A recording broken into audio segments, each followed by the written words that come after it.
समझ नहीं आती जन्नत का रास्ता कौन सा है, जहन्नम का रास्ता कौन सा है। इंसान ज़िंदगी गुजारे जा रहा है, पता नहीं कहाँ जाना है।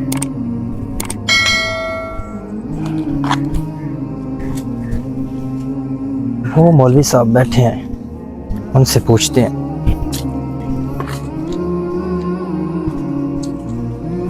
अस्सलाम वालेकुम। वालेकुम सलाम। अच्छा मौलवी साहब, मैं काफ़ी दिनों से ना सफ़र कर रहा हूँ, शहर शहर फिर रहा हूँ, गाँव गाँव फिर रहा हूँ, मुझे एक टेंशन है। मौलवी साहब मसला ये है कि मुझे समझ नहीं आ रही जन्नत का रास्ता कौन सा है, जहन्नम का रास्ता कौन सा है। क्या आप बता सकते हैं, आप मेरी रहनुमाई कर सकते हैं कि जन्नत का रास्ता कौन सा है, जहन्नम का कौन सा है।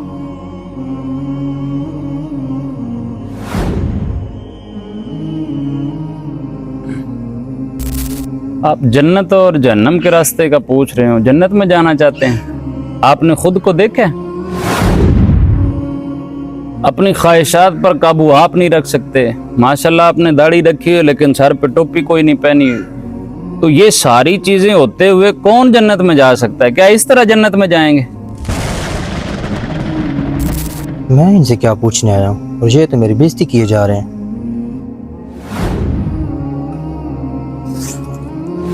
आप जन्नत और जहन्नम का रास्ता पूछ रहे थे ना, ये रास्ता जहन्नम वाला है।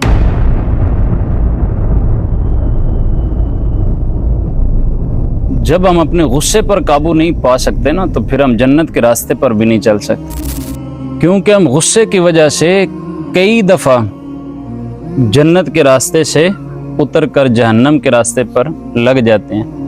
अभी देखिए, मैंने सिर्फ इतनी बात कही है और आपने इसको अपने ऊपर ले लिया और अपने ऊपर लेकर आपने गुस्सा किया, और गुस्सा करके आप एक सोटा उठाकर मेरी तरफ दौड़े हैं कि मैं इनको तकलीफ पहुंचाऊं।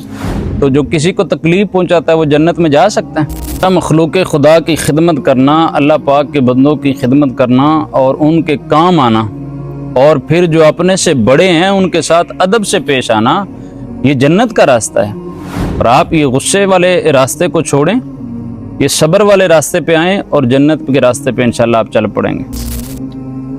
मौलवी साहब माजरत, मेरी वजह से आपकी दिल आज़ारी हुई, मुझे माफ़ फरमा दें। अल्लाह आपको खुश रखे। ये रास्ता जन्नत वाला है। जब हम माफ़ी मांगते हैं किसी से, उसका दिल दुख है, उसका हक तलफ हो, तो जब हम उससे माफ़ी मांगते हैं तो ये रास्ता जन्नत का रास्ता है। हम बाज़ औक़ात इंतहाई जज्बाती होते हैं, तो ये जज्बाती नहीं होना चाहिए। घर में रहते हैं वहाँ जज्बात का इजहार, बाहर जाते हैं वहाँ गुस्से का इजहार, यानी जिधर जाते हैं हम गुस्से ही करते रहते हैं। बच्चों की अम्मी से कोई काम गलत हो जाए, खाने में नमक ज़्यादा डल जाए, या कोई आपका काम नहीं हुआ तो आप फिर गुस्सा कर जाते हैं। तो याद रखिएगा, गुस्सा करना ये अच्छी बात नहीं है। इससे घर टूटते हैं, इससे ताल्लुकात टूटते हैं, मामलात ख़राब होते हैं। जो गुस्सा करता है उसकी ज़िंदगी अजीरन बनती है। तो कहाँ गुस्सा करना चाहिए, ये हमें सबसे पहले सीखना चाहिए। यानी हमारे सामने हमारे घर वाले, हमारे बच्चे, हमारे अजीज़ रिश्तेदार अल्लाह की नाफरमानी कर रहे हैं, हम गुस्सा नहीं कर रहे, लेकिन अपनी ज़ात के लिए हम उसी वक्त गुस्सा कर जाते हैं। तो ये गुस्सा ना किया करें, अल्लाह पाक की रज़ा करिए, माफ़ करना सीखें। इंशाल्लाह आपकी ज़िंदगी इस दुनिया में ही जन्नत का नज़ारा पेश करेगी। अगर आपको हमारा ये पैगाम अच्छा लगे तो इसको लाइक करें, कमेंट्स करें, अपने दोस्तों के साथ शेयर करें, और हमारे इस चैनल को, आपके अपने इस चैनल को सब्सक्राइब करें।